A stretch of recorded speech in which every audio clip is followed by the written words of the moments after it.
been a little while since I made a video. Part of that is because I've been wanting to focus on making things rather than recording them. I had a tweet that did decently well recently. It was in response to an account named Leon that was asking to see people's art that they had worked on the last year.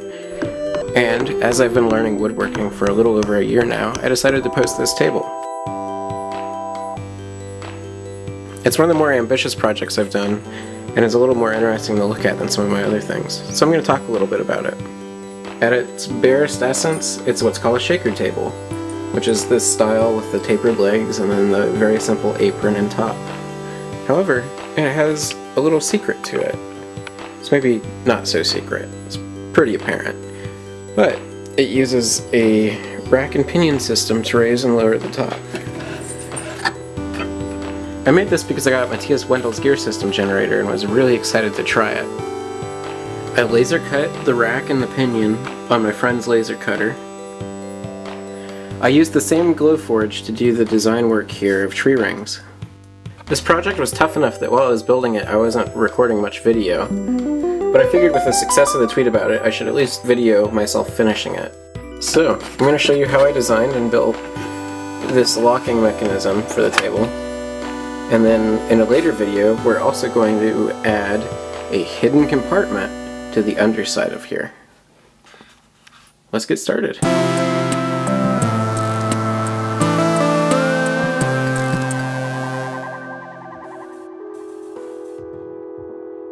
So the first thing we're going to do is we're going to add a brake to this. We're going to simply remove the top there.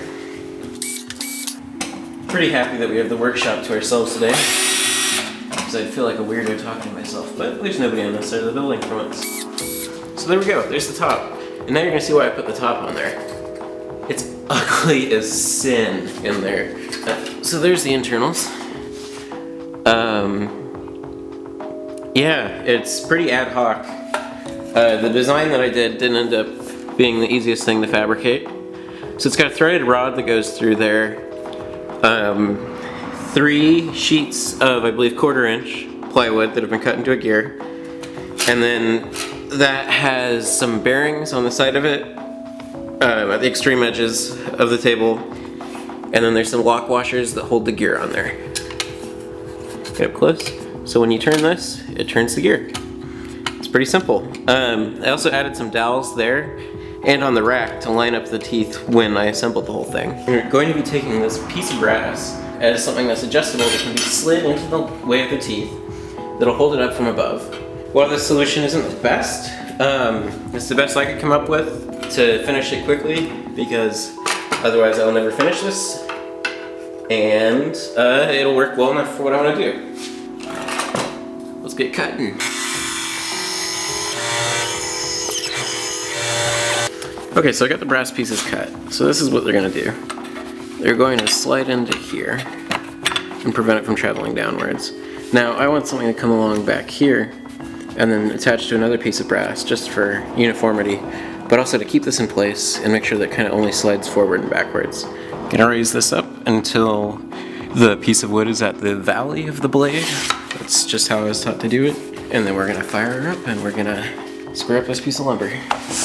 A blade like this gets pulled into a single plane as it spins faster, but when it's spinning up, if it's a beat up blade in a shared space like this, it's not going to be perfectly flat. So I don't want it to grab the sled and kick it back as it starts spinning before it's a nice shape and fast enough to cut. So I move this away from the blade before I cut.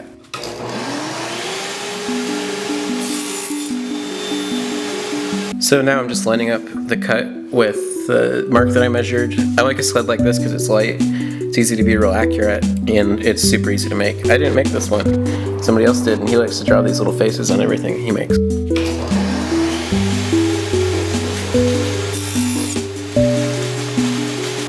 Got 2 little bits which are almost perfect with each other. I could have measured those better, but what I like to do is cut things close and then just kind of keep cutting it down until they're the same exact size.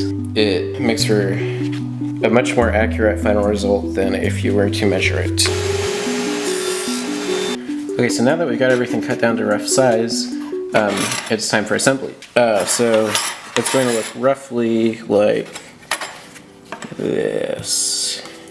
I'm taking advantage of the fact that you are not going to see these two side pieces. All you will see is the top of this brass. And what I'm using that to my advantage to do is to not really be too careful about how square these edges are. They'll need to fit on the track that they're running on, but that's about it. So I can be kind of sloppy. And I just want to make sure there's kind of enough room for the metal to be relatively flush. So I'm trying to go for a more conversational, approachable tone with this video. Saying it like that sounds so robotic, but yeah, I don't know. I would like to have more internet friends. You should be my internet friend. You should yell at me to stop doing stuff so shittily like I'm doing now, probably. But I walked out of the room, I stopped the camera to put some water on this thing, it just came off. So I really hope Gorilla Glue works if it's not too wet. We'll see. We'll find out. Alright, so time to figure out the crank handle. The current crank handle kind of sucks. So I have this piece of Douglas fir, which is the same wood species as the rest of the build. It's 1/2 inch. It might not be this exact one, I might get some nicer looking wood. But I wanted to get roughly the size down. That is hideous. I don't have a compass, so I'm going to try and bodge one here using a pair of scissors. Oh, that's gonna work fine.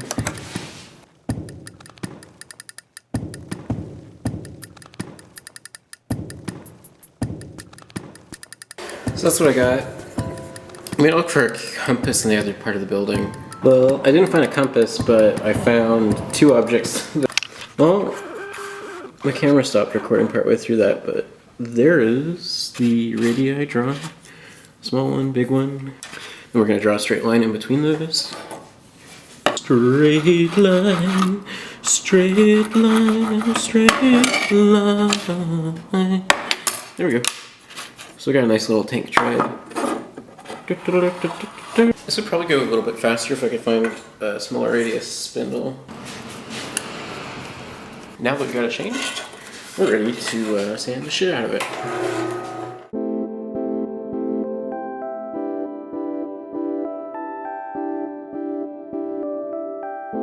The general technique is to go really aggressive until I get kind of close to the line, and then slow down a bit more, and that just lets you get more accuracy. I'm going to take some of the thickness down on this.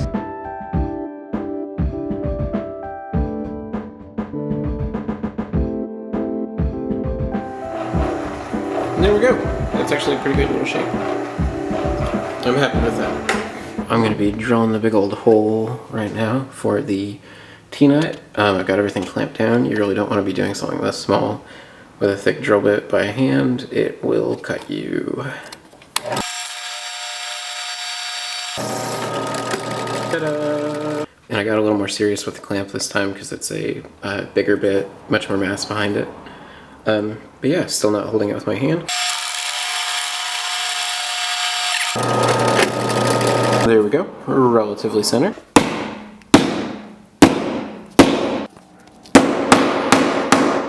So it's time to take off the temporary crank and put the new one on.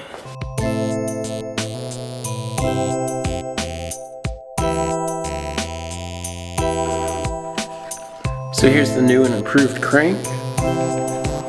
Has a nice shape to it, and it's got some jaunty little stripes on it. The glue on that has mostly dried. Just needs to cure a little bit. Take the whole thing off there. So there's one little problem, which is these little brass pieces kind of stick over where they should.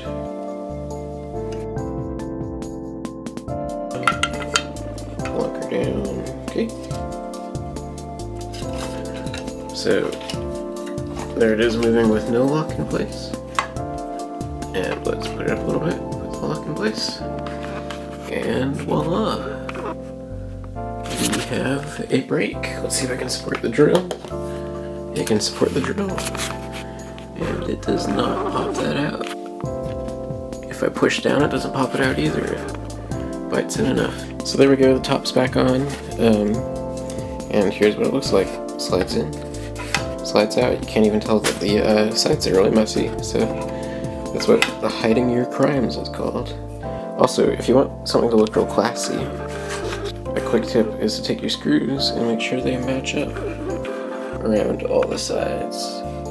One more little shot of the slide mechanism.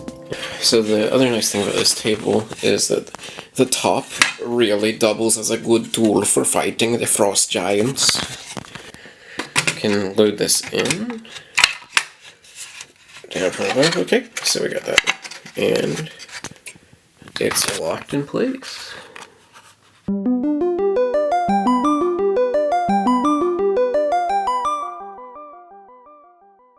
Hey, thanks for making it all the way to the end. Be sure to check back in for the follow-up to this video, where I'm going to show you how to add a hidden compartment to any piece of furniture you already own, by adding it to this table. I plan on having a lot more creative projects like this one coming in the near future, so if that interests you, feel free to subscribe. Also, feel free to give me feedback. It helps me make my videos better. Thanks a lot, and see you next time.